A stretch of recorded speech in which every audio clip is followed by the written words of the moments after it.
Ada nggak di antara lo atau mungkin temen lo yang sedang atau pernah berada di dalam toxic relationship? Gampangnya gini, pernah nggak lo ngerasa kalau hubungan lo sekarang ini udah gak senyaman dulu? Dalam arti, lo ngerasa kalau hubungan yang lo punya sekarang ini udah gak bikin lo atau pasangan lo berkembang. Jadi udah gak bisa saling support satu sama lain. Bahkan, banyak konflik yang ujung-ujungnya saling nyakitin, baik secara fisik, mental, bahkan emosional. Tiap ketemu pasangan tuh rasanya nguras energi aja. Terus lo jadi sering banget overthinking, mikirin hal-hal yang sebenarnya gak perlu dipikirin. Kayak apa yang salah dari gue atau pasangan. Atau bahkan gimana ya biar hubungan ini bisa kayak dulu lagi.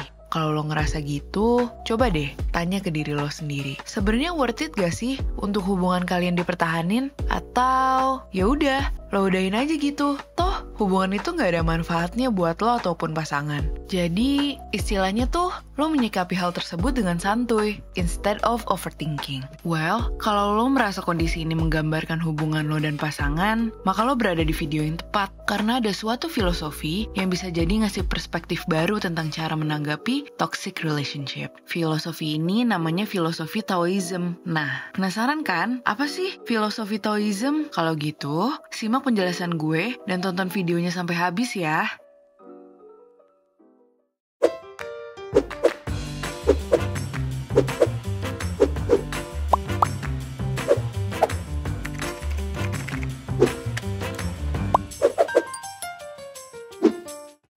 Sebenarnya soal toxic relationship ini udah pernah gue bahas di video sebelumnya. Tapi mungkin beberapa dari lo ada yang lupa nih, atau bahkan masih bingung. Jadi toxic relationship itu kayak gimana sih? Nah, secara singkat, menurut Dr. Lillian Glass, suatu hubungan bisa dibilang gak sehat atau toxic apabila hubungan yang lo jalanin itu ngebuat lo ngerasa gak nyaman terus-menerus. Lebih banyak pengalaman negatif daripada positifnya, dan nguras energi. Contohnya gini, lo atau pasangan lo itu tipe orang yang lebih milih untuk memendam suatu masalah. Karena kalian ngerasa kalau kesunyian itu lebih baik daripada interaksi yang berujung konflik, atau disebutnya sebagai conflict avoidance. Lo takut kalau menyatakan ketidaksetujuan atas perbedaan pendapat bakal nyakitin atau bikin sedih pasangan lo. Bisa juga karena terlalu menghindari konflik, lo atau pasangan lo malah memberikan silent treatment pada satu sama lain. Jadi pas ada masalah bukannya diomongin baik-baik dan dicari solusinya, tapi kalian berdua justru malah diem-dieman. Padahal, hal ini kalau terus-terusan dilakuin dalam jangka panjang, bakal bahaya buat hubungan kalian. Toksik kan jadinya?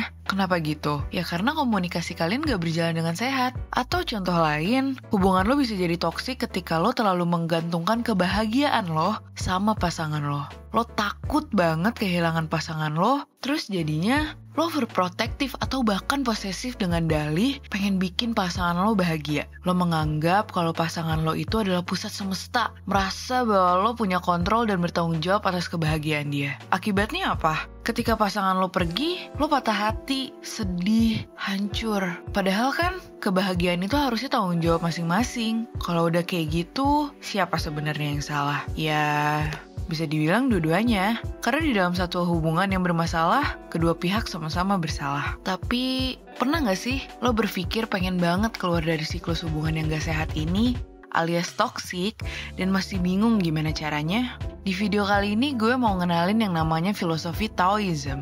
Taoism ini adalah sebuah aliran filsafat yang berasal dari China dan udah berumur ribuan tahun. Singkatnya, filosofi ini adalah filosofi santuy. Awalnya filosofi ini dicetuskan oleh Lao Tzu yang dipercaya sebagai maha guru atau tokoh legenda. Banyak yang menyebutkan bahwa Tao sendiri berarti jalan, yang intinya mengajarkan bahwa kehidupan yang baik adalah kehidupan yang mengikuti jalannya alias santuy. Jadi ya let it flow aja gitu. Di dalam ajaran Taoism ini dikenal yang namanya prinsip Wu Wei, yang singkatnya itu Wu Wei berarti melakukan aksi dengan cara non-aksi. Nah, maksudnya gimana? Kalau menurut prinsip ini sih, seseorang hendaknya membatasi kegiatan-kegiatan pada apa yang diperlukan dan wajar. Seperti dalam mencapai tujuan tertentu, gak perlu berlebihan dalam berusaha, tapi juga bukan berarti lo melupakan upaya semaunya. Jadi, kalau menurut prinsip ini, hidup itu seharusnya dijalani tanpa ketegangan, secukupnya, dan sederhana. Misal nih, Lo pengen banget masuk universitas favorit lo. Lo merasa kalau lo udah memberikan usaha maksimal. Belajar tiap hari dari pagi sampai malam sampai badan lo tuh rasanya jompo banget karena saking asiknya belajar. Lo sampai lupa makan dan tidur.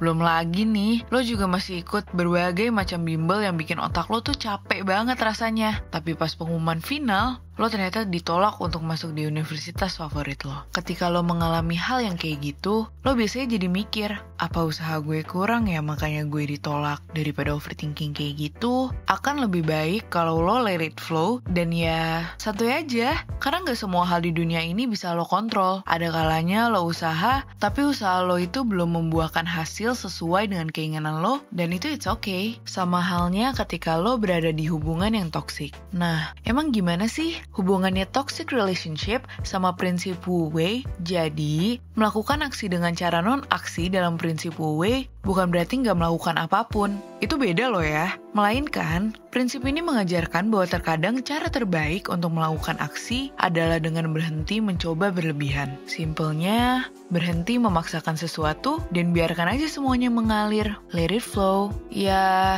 menurut prinsip Wu Wei sendiri, kan hidup itu seharusnya dijalani tanpa ketegangan, secukupnya, dan sederhana. Prinsip Wu Wei juga ngajarin kalau orang-orang mencari kebahagiaan dengan cara memenuhi keinginan mereka. Tapi, ketika mereka berusaha memenuhi terlampau banyak keinginan, justru mereka itu bakal memperoleh hasil yang sebaliknya, alias jadinya nggak bahagia. Sama halnya dengan suatu hubungan yang seharusnya itu tanpa ketegangan, secukupnya, dan sederhana. Kalau memang hubungan lo itu udah sering kali memberikan lo lebih banyak sedih dan sakit, terus perasaan lo bilang kalau hubungan ini udah nggak sehat dan nggak cocok, kenapa masih maksa buat dijalanin? Nah, dari penjelasan soal prinsip Wu Wei tadi, ada beberapa tips nih yang mungkin bermanfaat buat lo ke depannya supaya bisa keluar dari toxic relationship. Yang pertama, kalau lo masih stay di hubungan yang toxic, ada dua hal yang mungkin terjadi. Either lo mencoba mengubah sifat pasangan lo secara agresif, atau lo submisif dan terpaksa mengikuti semua kemauan pasangan lo. Yang sama dari dua hal ini adalah lo selalu mencoba dan kedua hal ini sama-sama menguras energi. Jadi, hal pertama yang bisa lo lakuin adalah menerima. Terima aja kalau emang kondisi hubungan lo dan pasangan lo itu sulit. Dengan lo belajar untuk menerima, artinya lo belajar untuk berdamai dengan keadaan instead of melakukan aksi dengan cara reaksi. Gampangnya, ketika lo berhasil berdamai dengan keadaan, lo udah berhasil menerapkan prinsip Wu Wei tadi. Terus yang kedua, prinsip Wu Wei di Taoism mengajarkan kalau ada saatnya lo harus berhenti mencoba.